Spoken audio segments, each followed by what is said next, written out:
If you want to pump your body and expand your mind, there's only one place to go. Mind Pump. Mind Pump with your hosts, Sal DiStefano, Adam Schaefer, and Justin Andrews. In this episode of Mind Pump, for the first 38 minutes, we do our introductory conversation. First, we start out by talking about Adam's bully experience. Oh, yeah. I was not bullying. Poor guy. Maybe I was. Then we talk about Seattle's mutual combat law.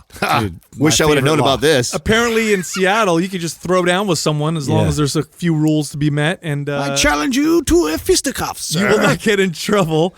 Then we talk about Smoothie Box. Yes, Smoothie Box. Now, this is a company that is it's owned by Butcher Box. They send you a box of smoothie pouches, and you make them yourself, and they contain collagen proteins, vegetables, fruits. Actually, quite healthy. Yeah. We're not totally sponsored by them, so it's a short sponsorship, but we wanted you guys to try them out because we liked them so much. So we want your feedback. Go to smoothhiebox.com, SMOOTHIE box.com/mind pump, and you'll get $25 off your first box. There's 3 flavors: cacao, green, and clementina. Ooh. Clementina. Then we talk about when you should add supplements. When should you add supplements? And there we mention Organifi, our other sponsor. If you go to Organifi.com/mindpump and use the code mindpump, you will get 20% off. And of course, I just mentioned Butcher Box, who owns Smoothie Box. Butcher Box delivers the grass-fed meats to your door. So I'll mention their promo code as well. It's butcherbox.com/mindpump. You'll get free bacon, 2 ribeyes, $10 off. Go check out their Thanksgiving deal. And free shipping on your first order. Then we get into the questions. The first question is, how can you get out of the breakdown recovery trap? Breakdown recovery trap. This is when you work out, get real sore, let your body recover, go back to the gym, get real sore. No progress. Nothing's happening. You're trapped. Is this you? How do you get out of it? Next question was, how would we help people with tight hips, in particular, powerlifters? Of course, powerlifters, all those athletes that try to lift maximum weight in 3 lifts: bench press, squat, and deadlift. Of course, the squat and deadlift require strong hips. What should they do to increase mobility in that area? The next question is, stripper moves. For someone who enjoys doing a lot of cardio, can you just eat more food to add more muscle? Because we all know that too much cardio can prevent your body from gaining muscle. Can you just eat more calories? Is that the way to fix it? And the next question, this person is studying in college. They're studying nutrition, and they've been taught that obesity is a disease rather than a lifestyle choice. What is our opinion on that? Ooh. Oh, yeah, it's a good time. Mm-hmm. Also, it's November. Hey, what's up, everybody? Oh, yeah. It's a brand new month. Maps Anywhere. Maps Anywhere has been redone. We redid the whole program, brand new videos, brand new models, brand new website, and to celebrate, we're going to make Maps Anywhere 50% off all month long. Now, Maps Anywhere is a full workout, very effective workout that requires almost no equipment whatsoever. All you need is your body and maybe some resistance bands, and that's it. So you can do it at home. You could do it at work. You could do it while you travel. That's why we named it Maps Anywhere. Workout anywhere, duh. It's also a very, again, like I said, very effective program. And if you're advanced and very fit, yes, this program is still appropriate for you.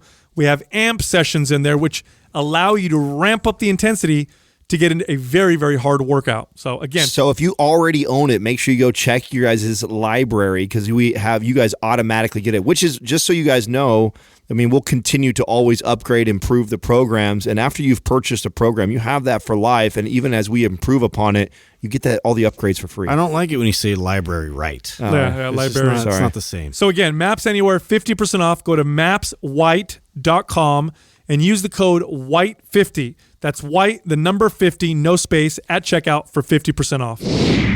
What was the worst nickname you were called? Let's see. Quarter. Was that yours? Yeah, that was one of mine. Because you're like, Quarter Mexican. People used to call me Quarter. Wow. damn. Yeah. Spit, Quarter, Dominican. I used to be called like you were Dominican? Yeah, people, kids are They stupid. don't know what to say. Yeah, They just called me Ghost. Yeah. Ghosty? Yeah, because I was so, and they pasty and, all that shit. Like, I would always get that because I would just, take my shirt off, go to the pool, and they'd be like, ah, Yeah. I was very transparent. Looking back now as an adult, and of course when you're a kid you don't like it, right? Of course no kid likes it going through, but as an adult I look back and I go, yeah, it's probably the best thing that ever happened to me. Being teased like that. And I had it so bad that I was pulled out of school, bro. Like I got in fights every day.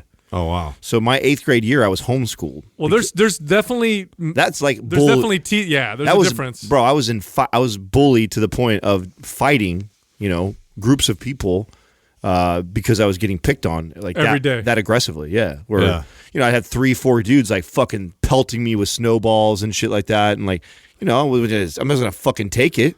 Yeah. So I would go defend myself, and then I'd get jumped and be getting. And it didn't stop it. They just keep coming. No, it kept coming. Yeah. There was enough in the school, and of course, usually it stops it. But in a situation like that, well, what happened to me why it was accelerated. So first of all, you're annoying. Totally not. So I've shared on the podcast before that I grew up in 9 different homes as a kid. I think I lived in a total of 13 by the time I was 17. And one of the years we moved out to Colorado, this was 7th going to 8th grade.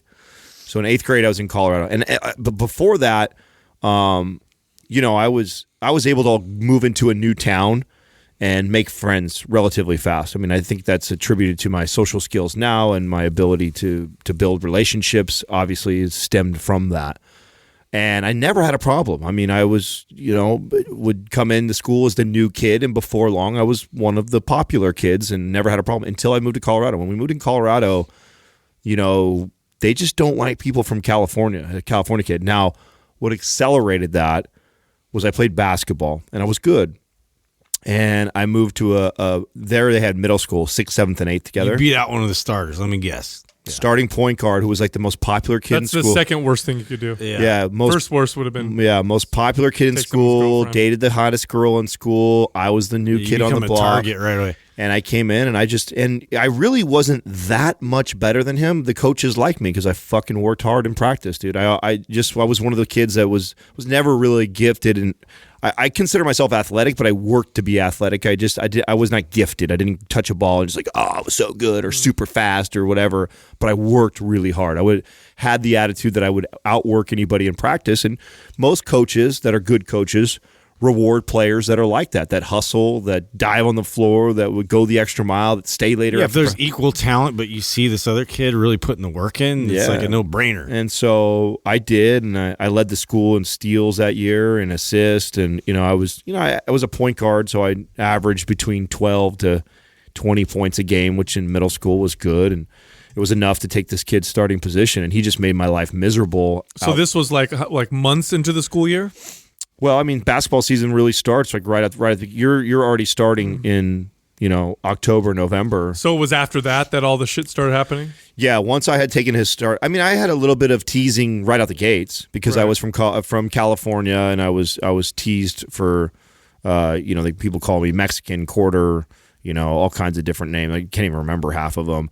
And teasing wasn't a big deal to me, but it got to a point once I got to a point where I was like the starter, and because at lunchtime too and breaks, like we play basketball in the basketball courts, and so kids would get like kids that didn't like me would be really physical with me outside and fucking throw elbows and cheap shots, and guys, we were in Colorado, so there was snow a lot, so they'd take snowballs and pack them hard and fucking throw them at me, and just fucking with me like crazy. And I'm not a kid that will just fold and go cry in a corner and shit, but it got to a point where I was, in the principal's office almost every day, and I told my mom, I'm like, fuck, they're fucking with me. Like I'm 3 guys pick on me. You expect me not to do anything, and so I didn't have I have my stepfather at that point, which wasn't the greatest of father figures.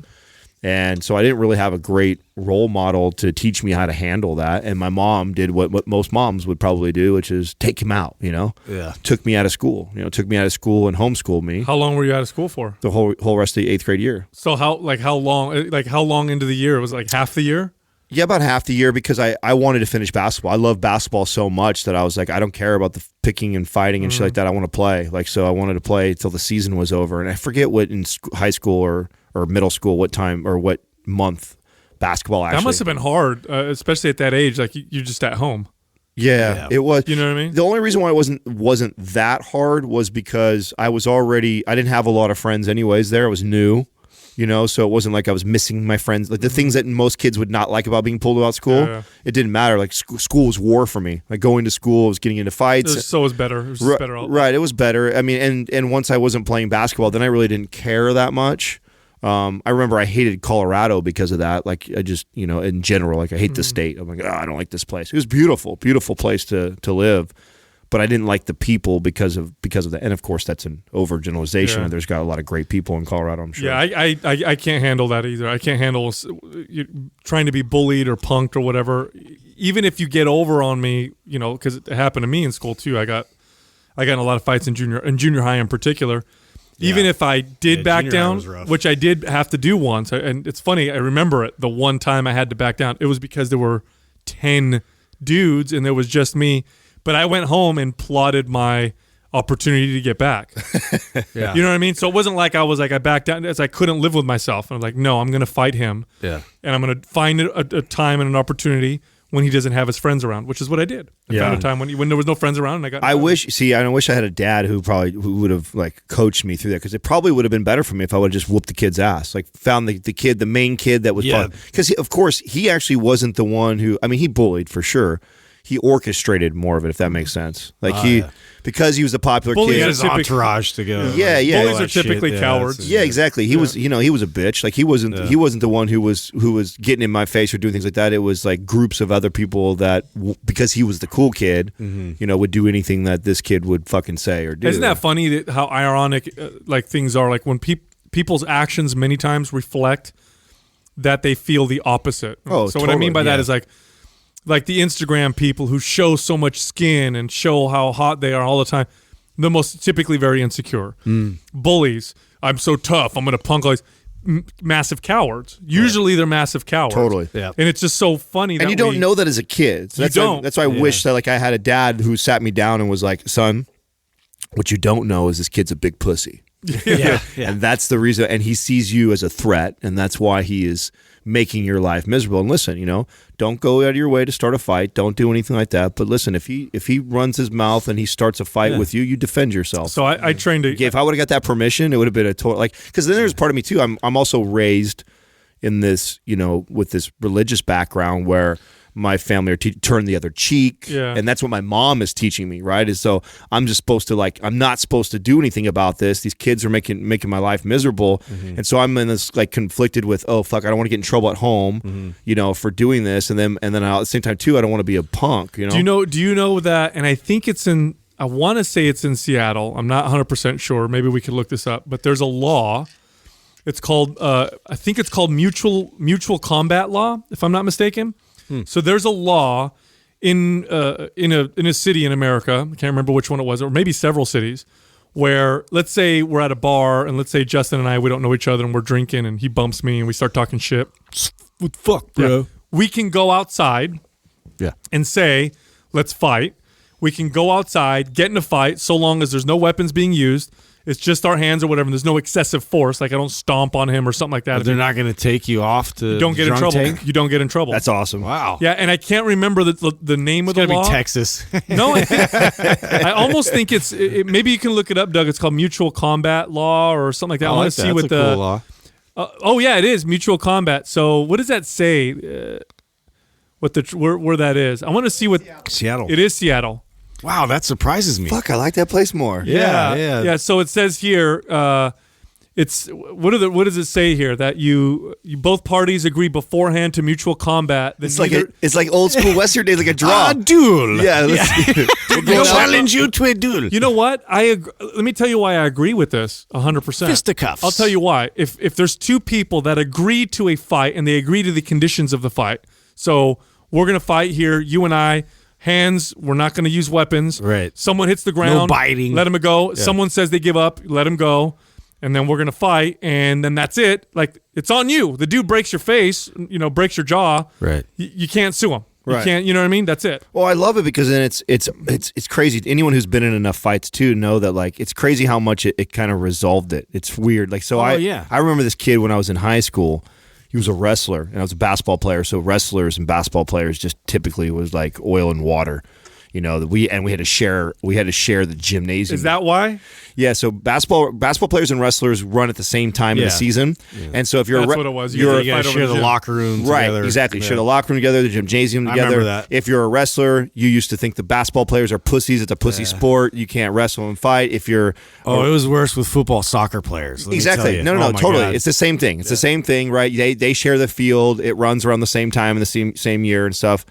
And I had this kid who just him and his crew of people just did not like my friends and basketball players, and he just constantly was starting fights with me at school. And I am definitely the kid that was raised turn the other cheek, and so I don't want to fight. No, I don't want to fight. No, I don't want to fight. I mean, this kid for half a year probably just made my life miserable with fucking with me and just things from throwing shit at my car and doing things to my locker and just fucking with me for a long time. And it got to a point one time where we were at a party and the huge scene happened and fucking we left the party. And I'm like, dude, I keep dodging this guy. I was like, I finally got just so fed up. I said, that's it. If the next time this dude fucks with me, we're going to fight. And he rolled up to a party one time for the reasons to fight. And we agreed. I said, listen, go to the park. I don't want to get in trouble or at someone's house. It's not. Meet me at the park. And like half the school showed up. Dude, it was crazy. People, somewhere there's videotapes and photos of this whole thing because it was so big. And I met him down at the park and I whooped the shit out of him, dude. And it was afterwards, it was like so fucking nice. Like he was cool with me. Yeah. You know what I'm saying? Didn't fuck with me no more. It was like we were fine when we saw each other on campus. Like it was like I had anxiety for half the year at school. Yeah. Because I never knew, like, oh, I'm going to pass this dude. We're going to get into it. It is really interesting how cool you get after a lot that. of resolve from that. Fuck Aren't we yeah. having? I thought we were like looking into having the bare knuckle boxing guy. Yeah, in there's a league. Fascinates me. An actual legal league. So it's the first sanctioned bare knuckle boxing league, and so we're trying to get the trying to get the founder on the show to talk about it. But it's funny too because what a lot of people don't realize is when you get in a situation where, it's confrontation, then you step outside, everybody knows you're about to fight. Many times people don't want to. Yeah. Because the reality is most people are cowards, and what they want to do is either surprise you by hating you when you're not looking or just intimidate you. But then when you go out and you make it like, okay, we're going to do this and everybody knows and here we go, two of us, fair, nobody jumping in. Most people are actually quite intimidated by that. That's so rare, that you're going to get that. Yeah, most of the times I had to end up getting in a fight because somebody cheap shotted me. Those are cowards. Yeah, I could not stand that. Yep. That was like such a if you have a problem, let's do this. That was always it's like a code. That I've always had. I don't think violence is. I'm not a proponent of violence at all. I'm actually quite anti-violence. But here's the deal. Like if something needs to get handled that way, then let's do it in a way where you and I and no one else, and then we handle it, and then when we're done, and that's it. But most people don't want to do that because they're I didn't even know that law existed. That's Isn't that cool? Cool. Yeah, you know why Seattle of all places. You know why I know it. that? Because there was a video on, I don't remember where it was on YouTube a long time ago, where two guys were getting in a fight in the streets and the cops were just watching, and it was because they had consented to this fight. That's so See, there it is right there. They had consented to it and said it's mutual combat, and the cop said, okay, that you guys are both allowing this, you guys, and they said, yes, we do. And they got into the fight, and that was it. Wow. How great is that? Yeah. Oh, so you see the guy right there dressed up in the costume? Yeah.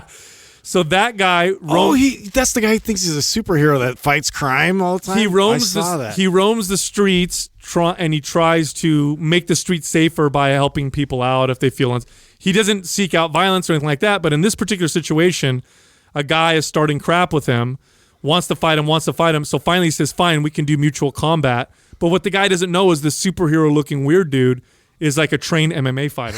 Yeah. I just get his ass kicked. Oh yeah, terrible. I mean,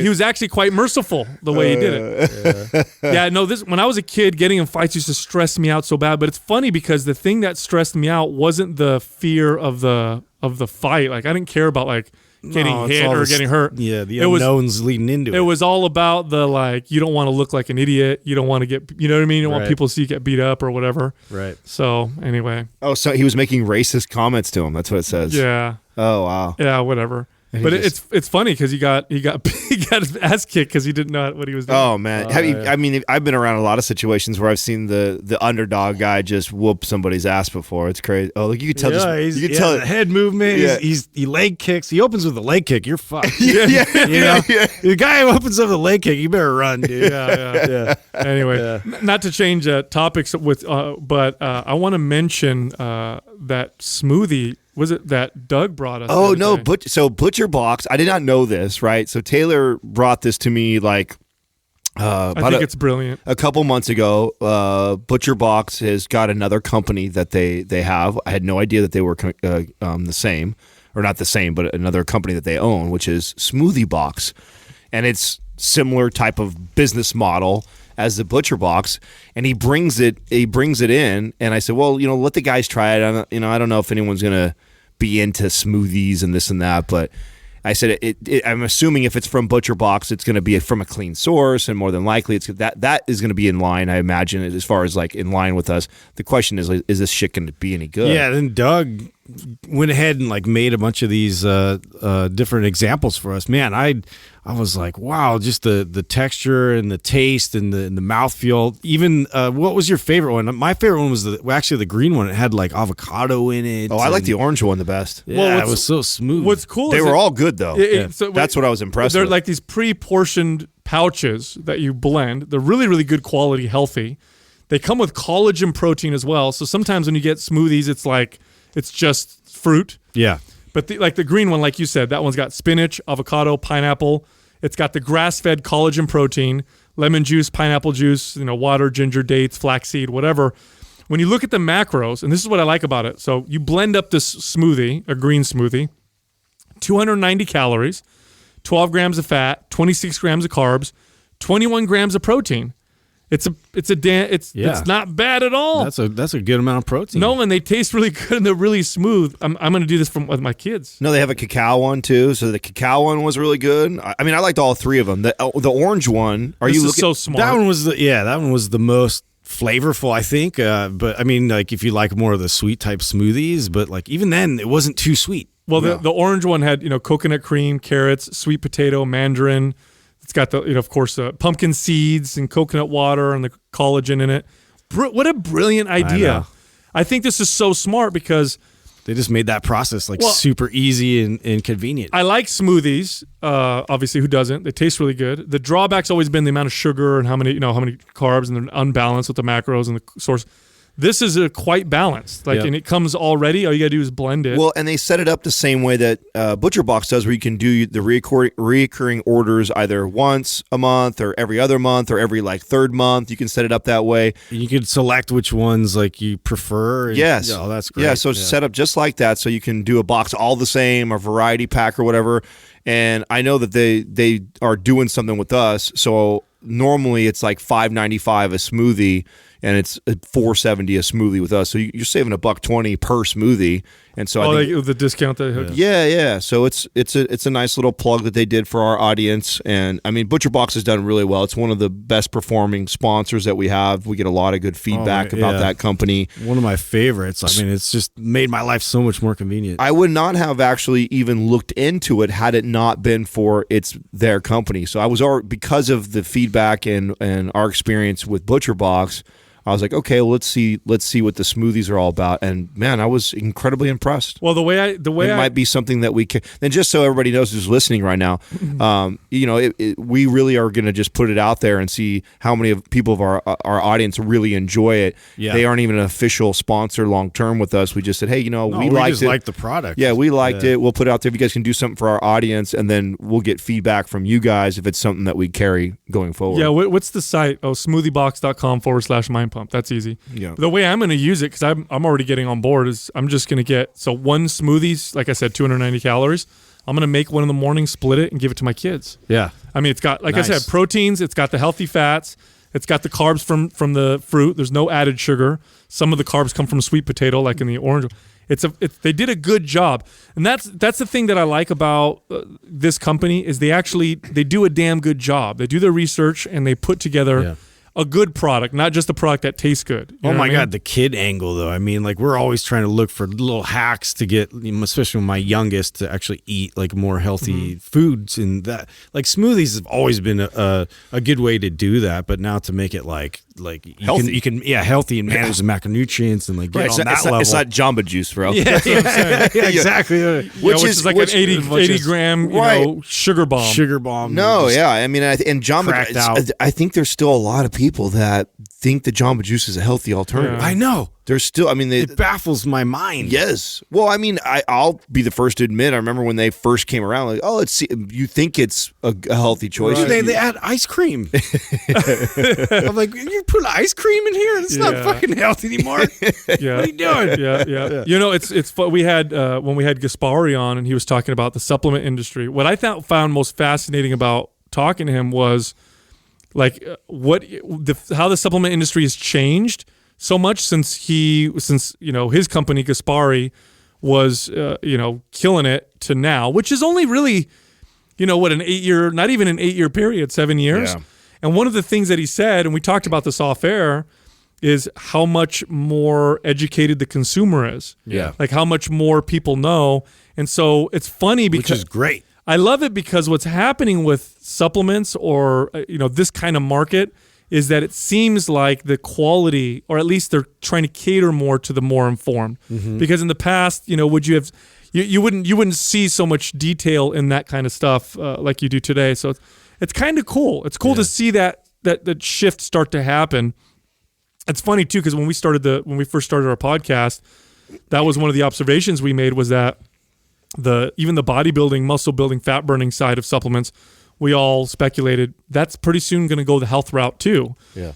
As people become more, and it's starting to happen. It's really wild. I'm really interested to see how he does. Like I'm nervous for him. I'm not gonna lie. I think he's got an uphill battle, man. I think it's a totally different game. It's a whole different monster, and there's certain things that I think he's on the right track as far as the direction that it needs to go. But that old model of the jacked bodybuilder who everybody's onto it. Like that guy probably this jacked dude probably doesn't take all these supplements that he says he does. Most of them are probably from the anabolics of why he looks there. I mean, back when we were kids, I used to open the magazine and I really believed that was the workout he did. That was the supplements he took, and you better believe I was fucking taking all of them. Yeah, how many, like, if you're already on testosterone, like, are even taking that many supplements? No, I didn't. I mean, when I was, that was just it. You're taking. Yeah, what are you gonna spend? You're gonna spend $100. Why would you spend more money? $200 on a bunch of random supplements that are probably not going to do anything for you, or you spend $200 or the one that works. Yeah, you get a better source on 4 more weeks of testosterone or whatever. Well, yeah, I mean, way better idea. $200 would get me through a month's worth plus cycle of steroids. And so that was literally like the thought process. Like, why? It's cheap. Why? Yeah, no, it's not that expensive anymore. It used to be when we were younger, but it's really not. And I think that's part of the reason why is more people know that. Coupon code MindPump for 25%. I'm just laughing. Oh God! But it's like, okay, so here's an example of what I'm talking about. Like I remember distinctly having this conversation with one of our guests early on. It was Joe Donnelly, and I remember talking to him specifically and saying to him, You should look into selling your pre-workout with no artificial sweeteners or colors. Right. And he laughed. He actually laughed. He said, "That's dumb. That won't make any money. Nobody cares." Yeah. And I'm like, "No, dude. Listen.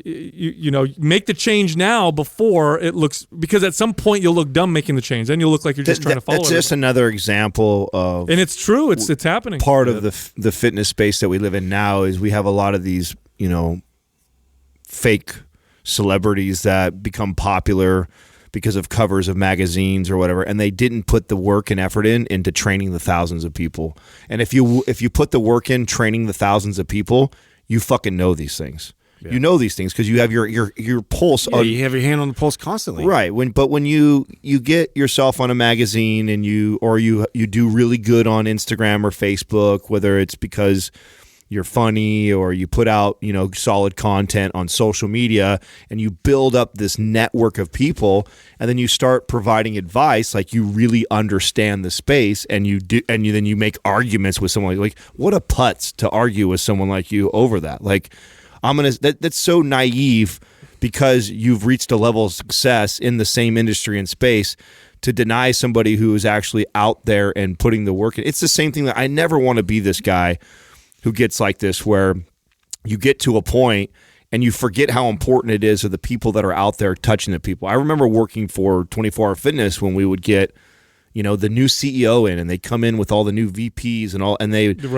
would put all, they would just, because they're looking at numbers all day long, they know, it's like, well, no, when we do this, well, okay, number, they're all confident. And trust me, I'm a number guy. I 100% believe that's important in sales and marketing and shit. But there's also a very, very important piece to the people that are touching all the lives every single day. And if you're not having those conversations, you just don't have all the information. You don't have a full understanding of what's going on. It's no different than building a social media page with tons of clickbait, tons of stuff that just gets a bunch of eyes on you, but not understanding that you're not really providing real value. And yes, in the short term, you're going to get a bigger page faster, but it's not going to produce anything for you. And in the long term, you end up losing value. You end up flash in the pan. There's no conversion. That's right. And the future of supplements, the future of is all this, anything that has to do with supplementing the fitness industry in terms of both food, whether it be bars, or whether it be protein shakes or pills, or even whether it be, like delivering grass-fed meat or whatever, anything that has to do with the health and fitness space, it's all moving towards more quality, and it has to be healthy, even if it's something that says burn maximum body fat, build maximum muscle, where it used to not be that way. It used to be burn maximum body fat and build maximum muscle. By all means necessary. Nobody cares about the health. Who cares about what it's sweetened by? As long as it's got all the creatine and whatever that's going to make me build muscle. It's not like that anymore. Even Gaspari said it. He said in the past, if you were selling something that was gray market, nobody cared. Actually, they liked it. Now, if you sell anything gray market, nobody wants to buy any of your products.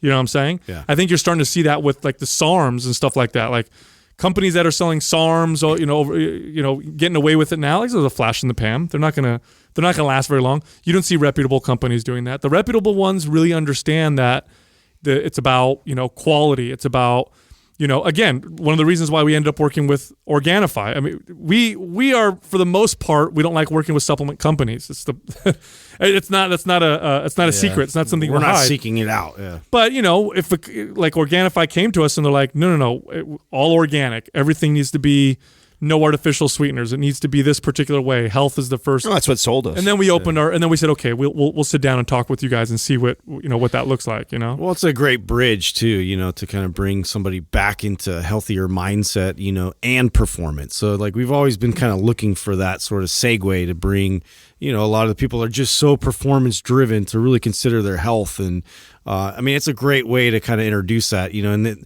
just with the quality they're putting into like their products with like the green juice and everything else. I mean, it's been one of those things too that's been able to be a powerful tool for me, even with my dad, to get him to kind of segue back to eating a lot more vegetables. Listen, for the average person, for most of you listening, I'd say probably 99% of you, that big of a majority.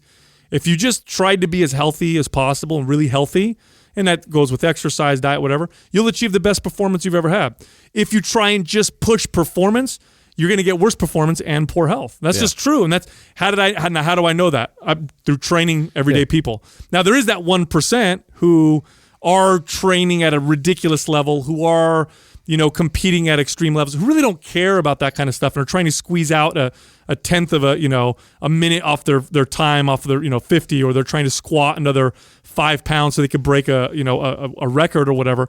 Yeah, okay, I get that. But for most people, it's really if you negate health and you forget about that and all you do is chase the other stuff, you're not going to get either one. You're not going to get the performance you want, the fat loss, the muscle gain, and you're not going to get the health. Right? And the message has stayed the same with us since day one, even with a sponsor like Organifi. It's, always you're targeting getting everything through whole natural foods first. Yep. That's the idea. The idea is not take this supplement every single day. No, it's try your best to get everything through whole foods. Like, don't take any supplements. We all still stand by that. But the reality it is, and I mean, that's why the Organifi green juice has been a big deal for me is, I've always struggled with getting enough greens, and it's fucking whatever, laziness, vegetables, tend to go bad in your refrigerator quick. And so I don't keep them stocked like I'd like to. I wish I was somebody who walked down the farmer's market on a regular basis and brought it back and then kept it. And I just don't. I'm not disciplined enough to make sure that's a habit. So I have something in my cupboard that I can lean on when I know that I have a day where I've missed that. I'm not getting it. And that to me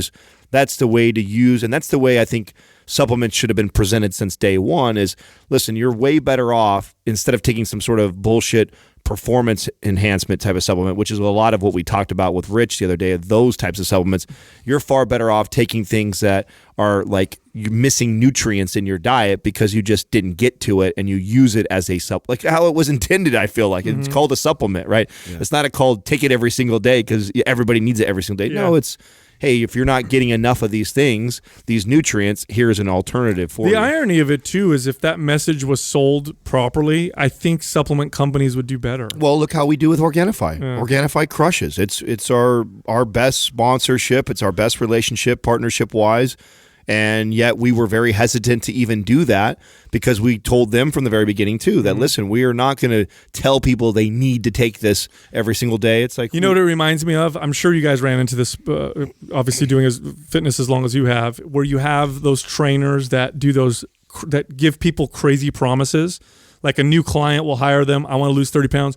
Listen, you hire me, you train me 3 days a week, you do what I say, we'll get the weight off, I'm the bet, whatever. Those trainers do sell training initially, but those trainers never last long because they're not honest. They're always hustling. And they're never honest. Yeah. I learned that actually quite quickly in my career. It took me a very short period of time to learn, like, wait a minute, I need to be super honest with this client. So you're coming to me, I'm going to say, look, it's going to take a long time.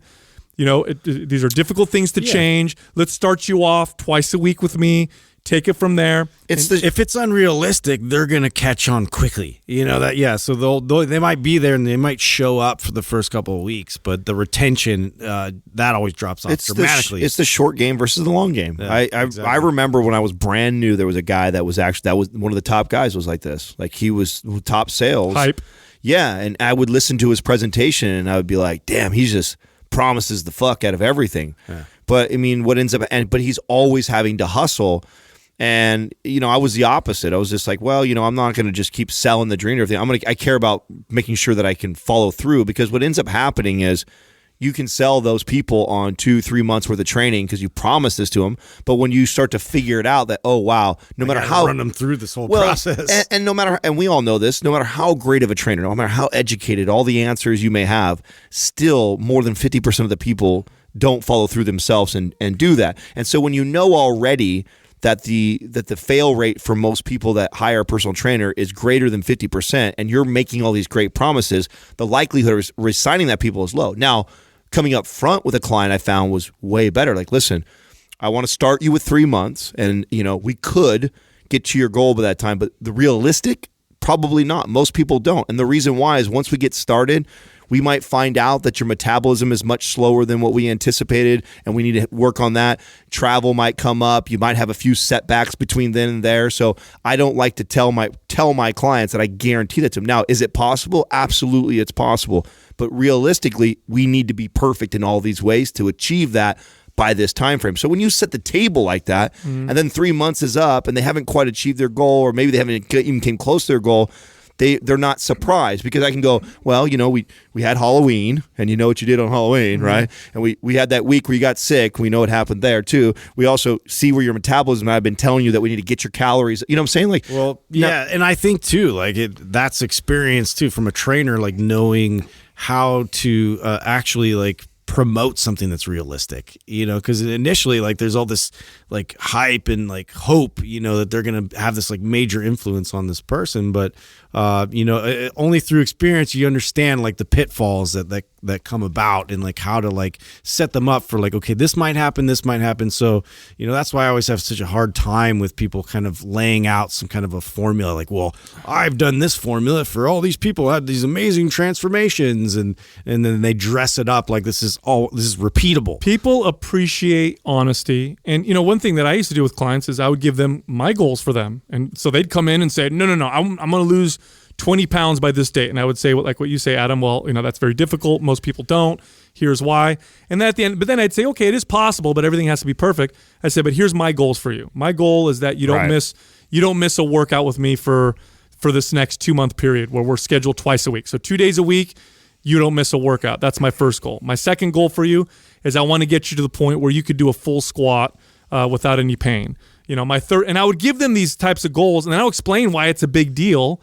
And then you know what happens when you hit those goals? They're fucking happy. People love it. They're excited, and they know that I have their best intentions in mind. But people do appreciate honesty, and it's as hard as it is to be honest with them sometimes because they just want to hear the bullshit. It actually backfires, and I think we're starting to see a little bit of that change in the industry. I think it's starting to change just a little bit, or at least maybe I'm just hoping. Maybe I'm just hoping it's changing that way. But I think we got a long ways to go, brother. I do too, but I think it's starting to change a little bit. I mean, when's the last time you guys walked into a supplement store? I mean, they're so few and far between nowadays. Not a long time. So when I go into them, I went into a vitamin shop maybe a couple weeks ago, and I looked at all the different products, and you're starting to see them market a little bit differently. It's already starting to change. So that's good news. We'll see what happens, with that as far as that goes. But I think, working with people, when you work with clients,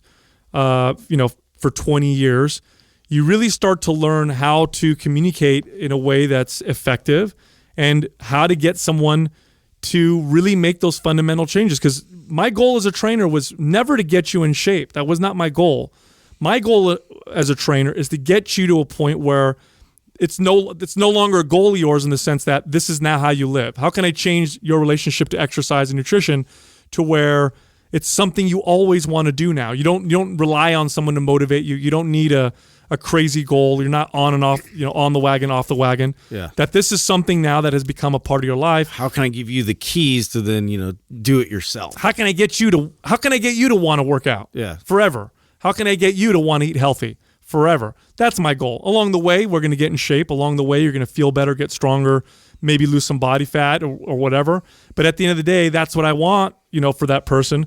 And so far, I mean, it took me a while to learn how to do that. But the real test is this: if you're a trainer and you move and you don't train with clients anymore, talk to them 2-3 years later.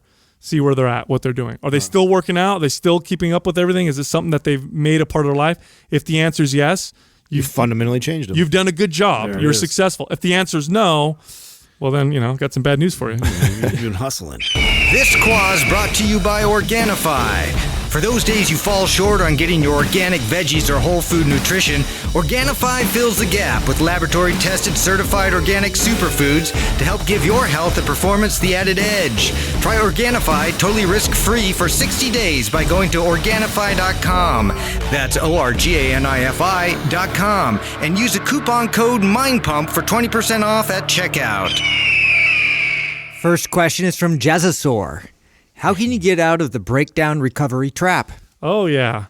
Yeah, that's Jazasaurus Rex. So I should explain what that is. So that's a term that I came up with a while ago when I first created MAPS Anabolic. I was trying to come up with a term to explain what happens to a lot of people when they work out with weights. And so I came up with that term because it's easy to understand, it's short, and I use it in my marketing. But let me explain what it means. Something that I witnessed quite a bit as a trainer is people would go to the gym, they'd work out really hard, they'd get sore, then they'd come back to the gym later, maybe a few days later or whatever, work out again, get sore, and they'd repeat the cycle of getting really sore, recovering, getting really sore, and recovering. But the problem was they weren't progressing.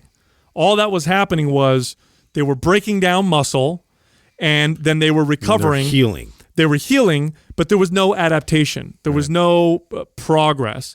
And that's a very frustrating place to be. It's frustrating enough for your body not to progress when you're doing nothing. Right. It's really frustrating when you're getting really sore, working out hard. Because you're putting the work in. That's right. You're just not doing it efficiently. And I experienced this as a young guy. When I would work out, I'd want to build my arms, right? So I'd go to the gym and I'd just beat the crap out of them. And they would get super sore. And then I'd let them rest and recover, so I wouldn't do anything with them. And then I'd train again, get them real sore. But this whole time, nothing is improving. And I remember thinking, what's going on here? I've been told that in order to get your body to change, you have to create damage. And that's where the flaw is in this mentality. That's not quite the whole story. Yes, damage is part of the process. However, the adaptation process is different from the healing process. And that's what I try to explain when I talk to people about the breakdown recovery trap. It's that you can heal, which is fine, but what you want is progress. You want adaptation. So in the context of resistance training, it's typically training more frequently and not creating as much damage. Because when you create tons of damage, first off, what you need to understand is that adaptation signal that we can measure, we can actually measure it through something called muscle protein synthesis. It peaks at about 24 hours, and it starts to drop after about 48 to 72 hours. And then it's flat or goes down below baseline. Now, if you're hitting your biceps on Monday and you're not hitting them again until the next Monday, that adaptation period was on Tuesday and Wednesday. Then it dropped down, and now it's flat or down below flat. Now your body's adapting in the opposite direction. You come back Monday again.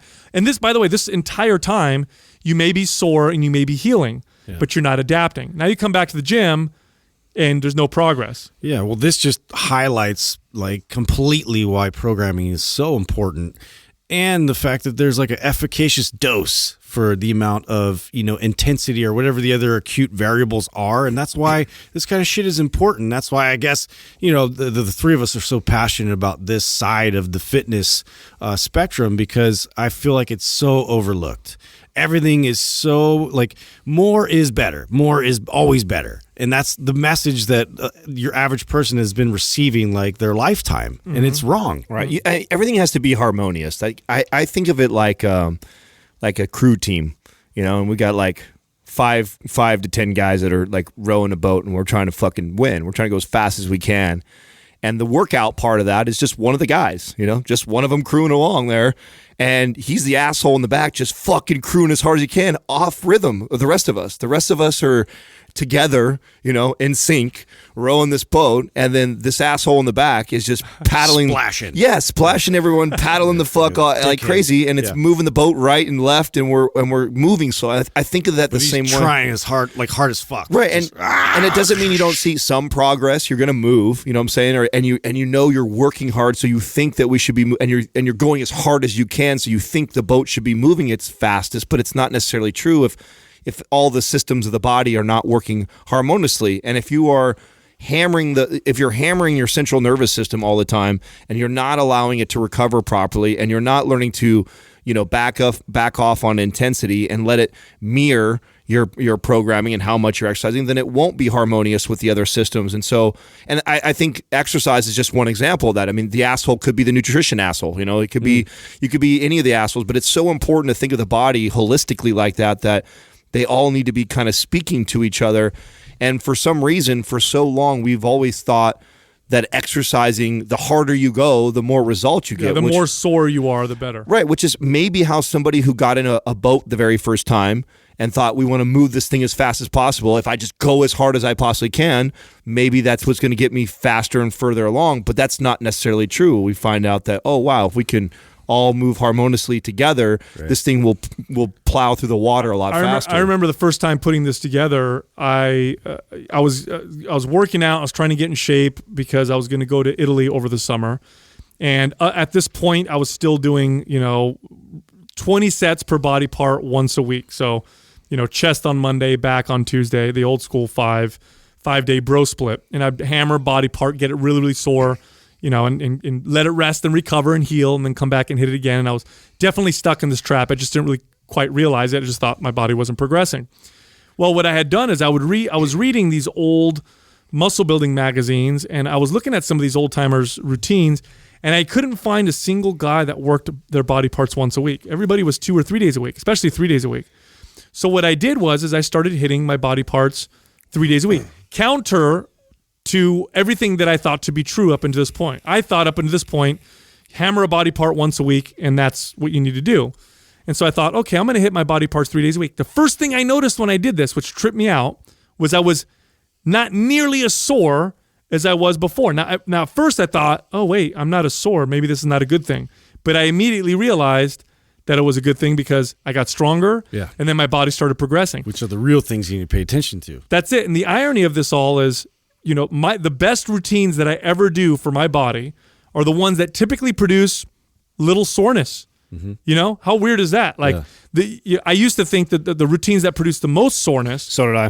That would give me. That was a bad advice I used to give. Most people still think that. I'll be the first to admit I was a terrible trainer. This is when I talk about when I think of the terrible things that I said or did. This is one of them. Like I used to tell people, like, oh, if it's still sore, you don't need to hit it again. And that was my advice. Like it was based off of if you're not sore, go ahead and hit it again. Well, I would ask them a lot of times, my clients, oh, did that last workout get you good and sore? Right. And I'm like, I was that guy, that would try and like, oh fuck, well, I guess I didn't, I got to up my game and like up the intensity a little bit. So and that's just an example of how much it's perpetuated in the industry. And also why, when we first started all this, like we knew that the message would be so powerful because even as professionals, I know that I was giving not sound advice because of the information that I was getting. And, it wasn't until a decade later was I starting to connect the dots myself and go, wait a second, this is counter to what I've believed for a long time.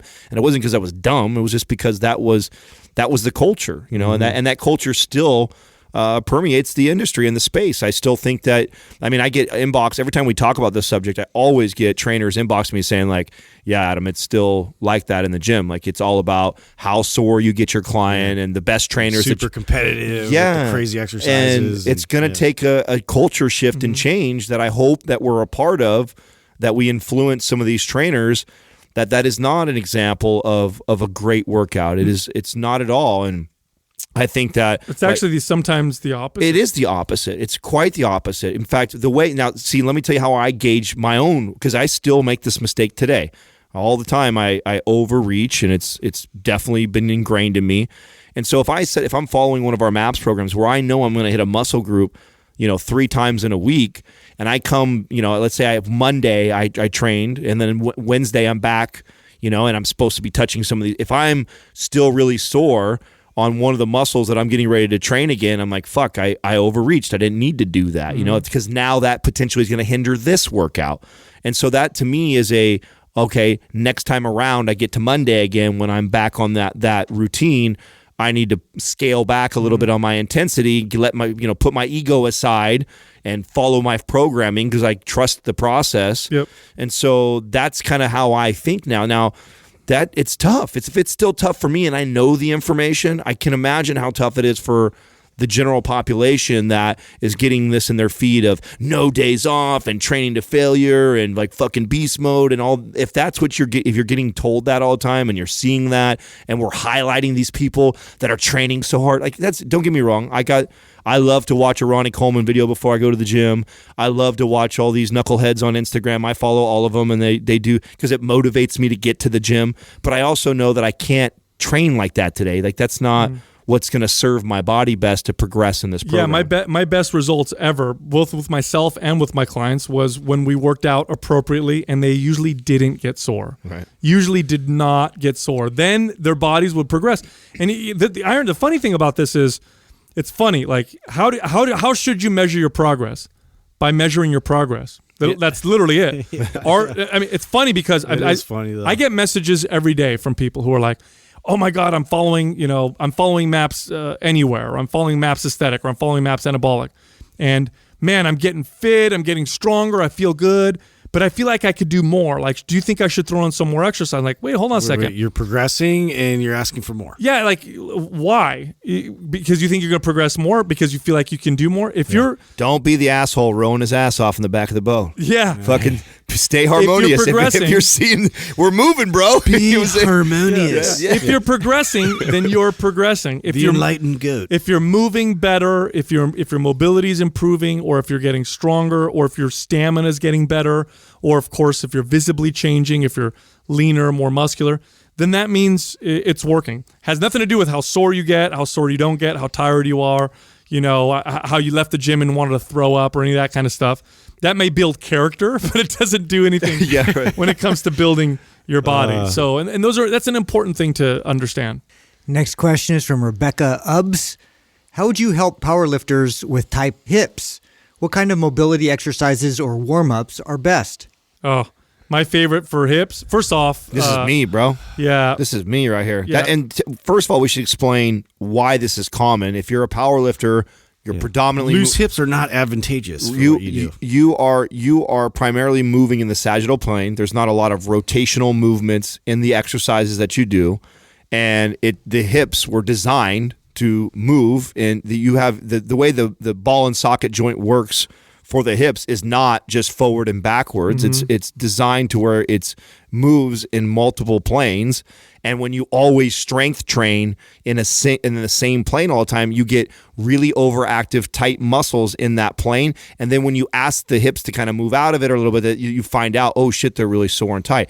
This happens to me a lot, and that is always my reminder that I need to put the mobility work in or start to incorporate more rotational type of movements into my exercise programming. So highly recommend using a tool like Prime or Prime Pro for this person. 100%, going through the Prime movements before you power lift. So some of the ones that are great, like your 90-90s, your hip swings, what else is really good that we have inside of Prime that this person's even tight hips could be the result of issues with the ankle, issues with the low back. Sometimes people feel it in the hips, but it's an ankle issue, for example. It's funny because warm-ups, we like to use the word priming because priming means something a little bit different. Like when you're priming your body before your workout, the goal with priming is to get you to the point where you don't need to do anything before you do your lift. So what I mean by that is, if everything's in balance, you got great mobility and everything, you should be able to get right into your lift and feel okay. If you go into it, and I'm not talking about your max weight, okay, that obviously you should scale your way up. But if you get into your lift and you're like, oh, I can't do it unless I prime for 30 minutes, okay, priming is trying to get you to the point where you don't need to necessarily do anything beforehand. Now, that doesn't mean you shouldn't do anything beforehand. I think you should always do something beforehand to get yourself set up. But the point is, if it takes you all that stuff just to get going, you don't want to do warm-ups where you're just stretching and loosening up. You want to do something that's going to have you move differently and better so that it no longer becomes an issue. Yeah, I think too, like unilateral movements would be good. Bulgarian split squats for this person. Yeah, just so your body just as a signal, it somewhat goes in protective mode, right? Like there's these governings that are in place in order to protect the joints, and a lot of times when you get tight, you're reinforcing the fact that like I'm bearing a lot of load and my body's like trying to resist, that load. And so it just becomes tight and stiff and, you're only going through a certain range of motion constantly and like really demanding a lot of force from that range of motion. And to just kind of take it outside of that and have the body recognize that, it's stable in other ranges of motion. It doesn't quite have. We did a good series with Jordan. So listen, I was just going to comment on that. Like Jordan Shallow does an incredible job. Of addressing this. He does speak Spanish when he does talk about all the muscles that are working. So I'll simplify that. It's like, think of it this way. Like if you have really tight hips, a great movement to prime or get ready for, and we did this in a YouTube video, is the Bulgarian split squat. And what I learned from that more than anything is like what Justin was saying about the unilateral movement, meaning you're on one leg when you do that. So you got your trail leg back there. What that starts to do is you have to stabilize the hips, and it's really hard to do that in a split stance and so it's a great way to prime the hips and to be able to stabilize them really, really well because you're in an unstable environment because you're on one leg. So that primes the hip really well when you do that on both sides, and then you go into a squat or a deadlift. Those hips are going to be in a more what's a term I want to use here in a much more advantageous position to handle the heavy load that you're doing versus you going right into the exercise and just doing light sets like Sal was saying, warming up with the same exercise. Like you need to make those hips get a louder response from your central nervous system to really to stabilize it. Yeah. Stabilization. Well, this, another good one is the what's the not McKinsey? What's the guy's name who did the plane? Miguel. Thank you. The Miguel planes, right? Where you have to stabilize on one leg, rotate slightly. and then you rotate That's slightly. a great one. Such a great movement for my powerlifters to do before you go powerlifting. I think it's in Prime Pro. Is it? Yeah, that's in Prime Pro. Also, I also believe it's in that YouTube series that we did. Those are great moves to really wake the hips up and get them very stable and firing properly before you go in and you go lift 300, 400, 500 pounds up off the ground. So the split stance movements, the reason why they're so good, like lunges and Bulgarian split stance squats, is what you're doing is you're first off, the front leg in that exercise is doing what it does when it does a squat. But the difference is because you have a trail leg, you're also fighting torsion in your pelvis. So you're stabilizing differently. There you go. That's a better way to say it than I was trying to find that. Yeah, you're stabilizing differently than when you're doing just a traditional back squat. And because of that, it allows you to be more stable when you do have both feet together. So that's number one. The number two, a lot of the times that I've seen people have hip issues is because they have a weakness in their, believe it or not, their abductors. And so they'll feel the pain up at the top of their hip, almost like they're going to get bursitis at the top of their IT band. And sometimes these people, it's as simple as band walking. Like it's like a simple exercise just to fire those abductors and then go in a squat and all of a sudden they don't feel that pain anymore. And the reason why that is, this was common for me, is, when you drop down into the squat, especially if you have weak abductors, what ends up happening is the knees collapse in. And so that pain that you feel is that little muscle there that's trying to fight the knees open to get you out of the squat when you come out, that spiral effect that you get from coming out of a squat. And it was so weak for me that's exactly what I would feel, is I'd feel this super tight IT TFL area that was driving me crazy, and all I had to do was work my 90-90s, do my leg swings or some band walks or Bulgarian split squat, and man, it makes a world of a difference before I go into squatting or deadlifting. Next question is from Healthy, Happy, and Free.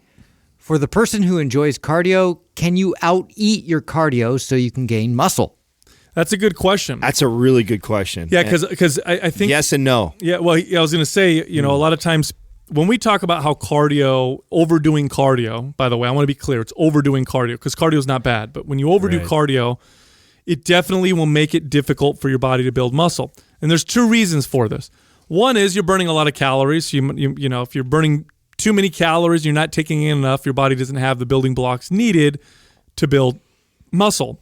But there's another reason why doing a lot of cardio will prevent you from building muscle. It has nothing to do with the calories. Right. And that's that it's sending a signal to your body to become very efficient with doing cardio. Now, what does that mean? How does your body become efficient doing cardio? It reduces its weight and its size. It reduces the amount of energy that it requires to do this long duration type activity. And because cardio requires very little strength, it's not a problem for your body to pare down muscle. So if you're doing so much cardio that you're just sending the signal to your body to build lots of endurance, you can eat all the calories you want and you're just going to get fatter. You're going to get fatter and build endurance. And believe me, there's a lot of these people that are out there. No, that's fucking common. Yeah. So I think I think we've been labeled as this team no sweat and no cardio. Anti-cardio. Cardio haters. I mean, so I got on a piece of cardio equipment just a week ago, and went away at it for just 20 minutes because I hadn't done that in a while, because there is lots of benefits to making sure that I have some sort of cardio endurance. I don't ever want to be able to or not be able to go out and go for a run for 1 mile and just not be able to do it. That's pathetic, I think. I think that's important that I keep that cardiovascular shape for sure. But the reason why I think we speak out on it so much is because of the culture in the industry, and that is the running off the body, trying to work it off. Yeah, running off the body fat all the time, or being addicted to the running because of the chemicals that go off in your brain when you go for a run, and people becoming addicted to that feeling. And so I think we speak to it for those purposes, and it's not so much that we're against it. It's just like a lot of people have specific goals that they're trying to achieve, and they're sending a conflicting signal by doing all this running. So it's like their desired outcome isn't a lot of times what they want to end up looking like and feeling like, and doesn't reflect like what their intentions are with their cardio pursuits. So Right. that's really what we're trying to discern. Like, okay, what are your very specific goals? If you're trying to do something sports related, endurance related, anything where it requires a lot of energy management, and so cardio is going to help you get conditioned, and really it's the conditioning 100%. side of it that you have to look at. So it's, in terms of you looking aesthetically better, in terms of you having building more muscle, this is where we have to tell everybody and really educate, like, look, this is why this is more effective, this is why you have to do it at about this dose. Yeah, some cardio will actually help some people build Right. muscle. Sure. Like if it improves your health and it gives you a little bit more stamina so that you can do more reps when you're doing your squats, or you don't have to rest quite as long, you'll probably end up building more muscle. If cardio becomes the predominant form of exercise, if cardio becomes the loudest signal that you're sending your body through exercise, then your body will try to not build muscle, or at least it won't build as much muscle. And again, it's just, look, your body tries to get good at whatever you do the most of. So if you're telling your body to get really, really good at doing 30 to 45 minutes or 60 minutes of steady state, long duration endurance type training, well, what kind of things is your body going to need? It's going to need lots of endurance, which requires not a lot of muscle strength. You don't need a lot of muscle strength. You're going to work a lot of your slow twitch muscle fibers, which don't have the propensity for growth anyway. And it's going to try and become efficient with the type of energy that you're burning a lot of. So it would be like if you had a car that could morph and adapt to what you were asking it to do. If I was driving my car and I was gunning it from, You're turning a muscle car into a what are those, like Prius? Like a Prius, yeah. Like if I was taking my car and I was racing at every single stoplight, my car would morph into a V8, big engine that burned a lot of gas, that was very, very quick. If I was sending the signal in my car where I was driving 45 miles an hour, but I was driving 600, 700 miles at a time, my car would eventually turn into a 2-cylinder or maybe electric, hybrid type engine where it doesn't have a lot of power, because I don't need a lot of power, but it's very, very good with fuel. Now, this is what happens to your body. Now in the context of survival, it's a good thing. If you're out in wilderness and you want your body to be very efficient with calories, but we're not in that situation. We're in a situation where food is everywhere, and you don't move that much anyway, naturally, normally. So a fast metabolism is an advantage because it helps prevent fat gain. It helps keep you healthy in the sense of blood sugar, because the more muscle that you have, the better you can control blood sugar, the better your insulin response is, and anabolic hormones and all those wonderful things. So if you're lifting weights to build muscle in the context of modern life, that's a very good thing. If you do tons and tons of cardio over long periods of time, that's going to be a bad thing in the context of modern life. And I'll tell you something right now. You go to any gym, and I ran gyms for a long time. I know you guys see this as well. You could see the regular cardio users that would come in almost every day like clockwork and do the 30 minutes on the elliptical or 45 minutes on the elliptical. And many of them had body fat percentages that were high. Yeah. These are guys with bellies and women that were overweight, but they got lots of stamina and they're going forever on that cardio, and they're eating a lot on top of it. Mm-hmm. So no, you can't. I mean, I guess the bottom line is also remember this. There's also a major individual variance with this too. And I'm sure you guys can speak to this also. I've had a client, I've had a girlfriend who used to compete, and she just had this muscular physique. And it was extremely hard for her to lose body fat. And she would never lose muscle. She was just a muscular person. So she could do cardio 7 days a week, and we couldn't lose the muscle. We would have to program less. Like when she got on stage, she got feedback that her legs were too muscular and too big. So we literally had to go 3 months of not training legs and doing cardio 5 to 7 days a week for her to actually start to sculpt out. Now, I've also had the complete opposite, which is more like my body type, where I look at a treadmill and muscle falls off my body. So there is also so you can't take a friend of yours and look at them and go like, well, he or she is running 7 days a week and look how muscular they look. Mm-hmm. There are people that it's different, that their body will hold on to muscle mass much better than other body types, and so they can get away with certain things that not the other. So the question is, if you're struggling with putting muscle muscle on and you're asking a question like this, you're probably doing too much cardio. Because you're struggling to put muscle on, you're trying to outbeat it with calories, you're probably better off reducing the amount of cardio that you're doing, and you'll see a big difference. The opposite is true for the opposite body type. So there's always, and there's going to be, and those are the two extreme ends of the spectrum, and there's going to be people all the way in the middle. And so you just got to understand that one, you can't compare yourself to someone you may see or know that gets away with doing tons of cardio and still has a muscular physique. That same person is, doesn't have now, and speaking to that person, like your ex-girlfriend who just built lots of muscle, in her case, she may prevent herself from gaining muscle just because she's burning more calories than she's taking in. In her case, eating more food would help her put on more muscle. But for most of you listening right now, if you're just doing a ton of cardio, you're like, I'm not building muscle. Maybe if I just eat more food, I'll build some muscle. Probably not. Your body's still trying to get really good at endurance, which is, by the way, it's fine. There's nothing wrong with that. Look, Right. If you're an endurance athlete, that's the way you want to train. Maybe you like doing lots of cardio. That's okay. There's nothing wrong with that. But for the vast majority of people, most people don't like doing cardio every single day. Mm-hmm. Most people have a busy life.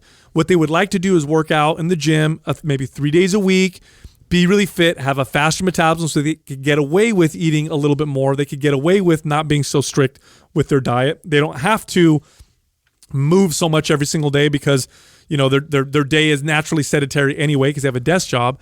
For those people, which is most people, the cornerstone of your workout should be resistance training. 2-3 days a week. You'll get way better results that way. Well, there's nothing wrong with somebody who loves doing cardio too. Sure. I want to make sure that we speak to that too. But just don't come to me with a goal about sculpting your body and also tell me that you love doing cardio 5 to 7 days a week. If you love doing cardio and you love running, I would never take that from a client. Like, you're Adam, it is the most stress relieving thing that I do. I love it. Sure. It makes me happy. I feel great. All these great things about it. And you have no aches or pains and everything's all good. Like, fucking do it. Like, if it makes you happy, 100% do it. But if you come to me and you say, Adam, I really want to build my shoulders and I want to build my butt more, and like you have all these like aesthetic type goals, and then you're like, but I also love doing cardio. I'm gonna be like, okay, well, we can try to build that muscle, but just know that we're sending conflicting signals to the body. You may not have the body type that's advantageous for. It may have a very hard time building muscle while doing that much cardio. And I typically, and I don't know, I can't remember. I know I've looked at her page before, but I can't picture her right now. If you're somebody who struggles building muscle, you're the person who has to lean towards less and less cardio in comparison to the other person. So you got to keep that into consideration. Next question is from Allie Grace Fit. I'm currently in college studying nutrition, and I struggle with what the U.S. guidelines and teachings are. For example, my textbook states that obesity is not a lifestyle choice, but a disease. What are your thoughts on this? Do you think this is accurate? I think it depends on what people understand when they hear disease. For example, heart disease is a disease, but is it caused by poor lifestyle, and can it be reversed by changing your lifestyle? Yes.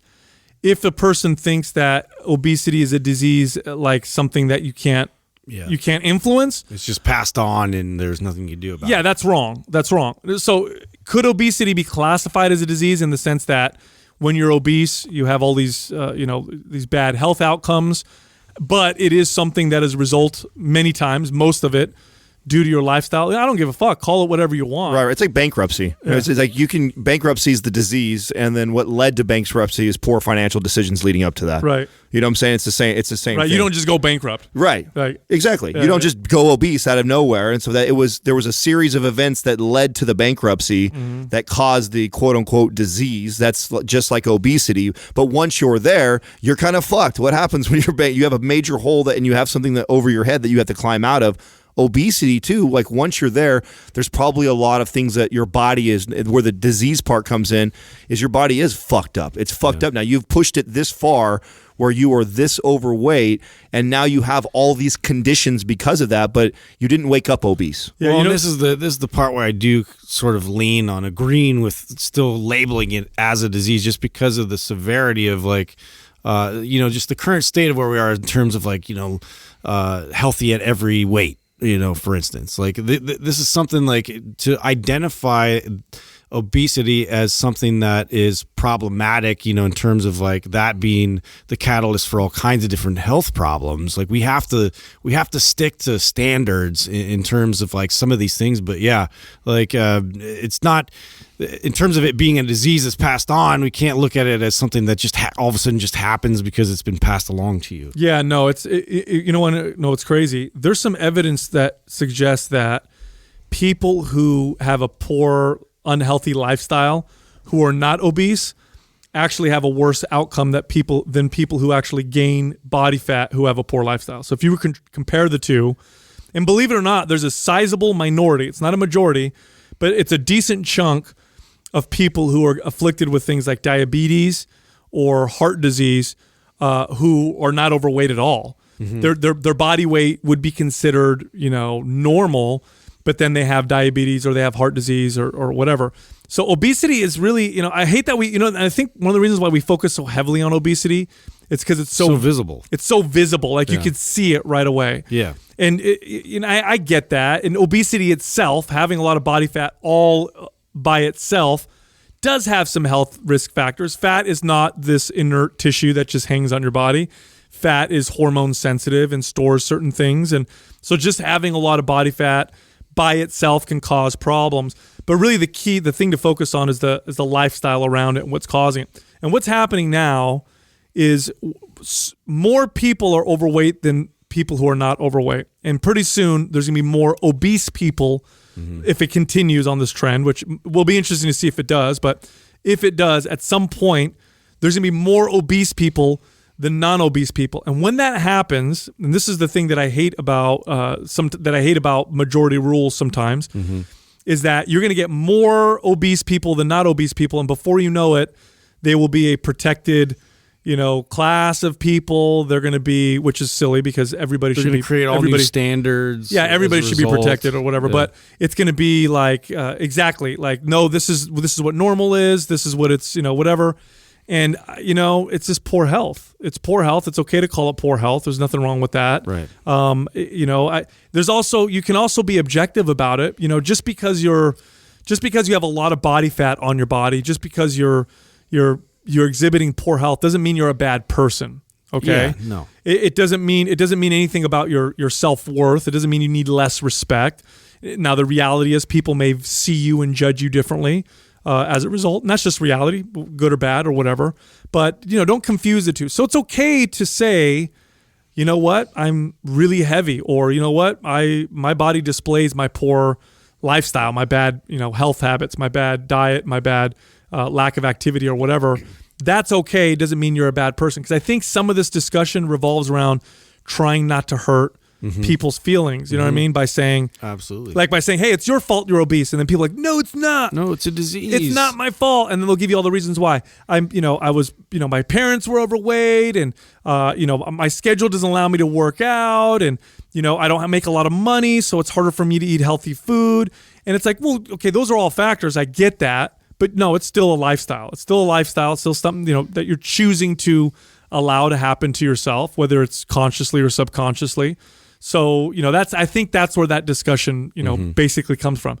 But make no mistake, this is the health epidemic that we're in right now. If it continues along the path that it has been continuing for the past, few decades, we're coming up on some very big trouble. Yeah. Not just more fat people and more sick people, but bankrupt. It'll literally bankrupt us. I mean, that's how expensive this problem is becoming. And a lot of these problems that are coming from our poor lifestyle are the chronic type, the type that we don't really have any a cure for aside from changing your lifestyle. So you go to the doctor and they're going to give you medication that you're going to buy forever until you change your lifestyle. That is expensive. Yeah. That costs a lot of money. And those medications themselves produce their own effects that are their own side effects. Right. And then you have to, now you're battling all these new, side effects you didn't even have before just because you're trying to treat this one symptom. And it's just this, it becomes an even bigger problem. It does. And so I don't think, and this is bringing it to us kind of a side topic, but I don't think it's cool to be mean to people who, or overweight, or to treat them, negatively. I don't think that's cool. I mean, the disadvantage that someone who's obese is at is that their, whatever you want to call it, their flaws, their food addiction, the lack of activity is on display. Yeah, you can't hide from it. Yeah. Now, the guy walking down the street who's an adulterer, or the woman who, has an addiction to gambling, you don't see that right away. You know what I mean? So they don't get judged the same way as someone who's obese. Someone who's obese, right away, whether you like it or not, you subconsciously make this judgment that, oh, this person must not be very active. This person kind of eats terribly. What does that mean? And you go down the line, oh, maybe they have less discipline, whatever. And that's true. They've done studies on this. And they've asked people, if they, what they think about people when they look a particular way. Mm-hmm. And that's and I get that. But the reality is it's your poor lifestyle. And changing that, and it's crazy too, because it's so fun. It's so weird how hard it is for people to, it's crazy for me to say, because I'm on this side of it, right? But from my perspective, it's crazy how hard it is to change your lifestyle so that you're not obese, so that you don't have chronic disease or chronic illness. And the reason why I think it's so crazy is because I know the time commitment it takes to change that is less than the commitment to be that way. In other words, you're going to have more time on your hands, you'll be more productive, and you'll save money, and you'll enjoy your life more. It's because it doesn't feel like that when you're there. That's what I'm saying. It's so hard, yeah, right? It doesn't feel that way when you're there, and so that's what, but it's backwards thinking. You just don't know it, and so it just seems like a mountain you're at the bottom of the hill, and you're staring at this huge mountain you got to climb. But what people that actually start that process is they start to find out as they start to climb the hill, like, oh shit, like, this is getting easier and easier and better, and oh my God, everything else around me is getting better and better. It's just getting through to that first, It is, mm-hmm. and as far as what she's studying here in the U.S. in terms of the guidelines, these are government guidelines, and the government is notoriously wrong when it comes to look at the food pyramid. Yeah, health and nutrition guidelines, and they're so slow. Like they're so slow to catch up to what current research is saying, or what people who actually work with people for a living in terms of fitness and health are saying. Like it's so slow, it's not even funny. Like the wrong, like you get a registered dietitian to tell you how to eat, and I'm not talking about if you have kidney disease or something that you need medical type of diet, but registered dietitians like, oh, you're overweight, let me work on your diet. And not that they're worse than the online coaches, because those people are idiots, but the advice they'll give them is basically cut your calories. Yeah. I've had clients who come to, and that's it. That's the only thing. I've had clients who come to me. Shakes, that they'll put them on instead, which they think that like going extreme, like lower calories, it's going to get them quicker, results. Therefore, it's going to create this long-term strategy. I've had clients who've come to me who were obese, and they were on these medically approved and prescribed shakes. Yeah. Where the doctor told me to drink these shakes all day and to not eat, so I can lose weight. And I'm always like, oh my God, I can't believe this is terrible. It looks bad on Western medicine, yep. And it's not an effective strategy. And then on top of it, they'll bring me the shakes, and I know about supplements, so I think it's a bad idea to rely on shakes. I don't care how good and healthy the shakes are. But Jesus, the shakes that they're giving these people are the worst on top of it. I know. They're all vegetable oil and artificial sweetener and all. And I'm like, man, they're not even giving you good shakes. I'll give you some of these bodybuilding ones that I have. The bodybuilding ones are actually more legit. You guys ever see those? Yeah. You ever look at those things? Oh, the weight loss stuff that they promote. Oh, it's fucking terrible. It's absolutely terrible. And the message that we're sending people is so wrong. They never tell people to lift weights. It's never something that they say to do. They never help with relationship to food. They never tell them it's a slow process. They never work with the stuff that actually works. It's always... I'm hearing more, but it was close to never before. You're starting to hear little bits of it, little chirps. I think I like to believe in humanity. I think we're going to head that way. Yeah. It's typical humans. Like we push the boundaries. We'll go so far to where like, oh fuck, we are going to be bankrupt, if we don't fix this problem. Well, how many messages have you guys gotten from college students who are listening to the show, and then they'll They'll message me and be like, Yeah, I'm like, well, in my class, I didn't learn that. Yeah. I'm debating my college professor over what you guys are saying about, and I'm like, oh man, they're still teaching No, you it's guys still that. there, man. I Yeah. mean, that's a hard, and that's the thing. It's like a whole industry. Shout out to our young bucks, man. Yeah. We got so much love from our youngsters. After I said that on the show the other day, if you're under 25, give yourself a pat on the back. Yeah. You got a whole bunch of You messages. guys are going to change this whole process, not us. No, That's right. Real talk. That's right. Hey, before I sign off, I do want to mention that we all have Instagram pages. I haven't said that in a long time. They each provide their own value. So you can find my page. It's Mind Pump Sal. Adam has a page, Mind Pump Adam. Justin has a page, Mind Pump Justin. Also, if you go to mindpumpfree.com, you can check out our selection of free workout guides and nutrition guides and just fitness guides. There's like 12 of them there. Go check them out. Again, it's mindpumpfree.com. Thank you for listening to Mind Pump. If your goal is to build and shape your body, dramatically improve your health and energy, and maximize your overall performance, check out our discounted RGB Super Bundle at mindpumpmedia.com. The RGB Super Bundle includes MAPS Anabolic, MAPS Performance, and MAPS Aesthetic. 9 months of phased expert exercise programming designed by Sal, Adam, and Justin to systematically transform the way your body looks, feels, and performs. With detailed workout blueprints and over 200 videos, the RGB Super Bundle is like having Sal, Adam, and Justin as your own personal trainers, but at a fraction of the price. The RGB Super Bundle has a full 30-day money-back guarantee, and you can get it now plus other valuable free resources at mindpumpmedia.com.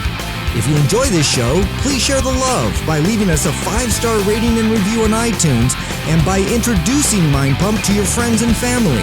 We thank you for your support, and until next time, this is Mind Pump.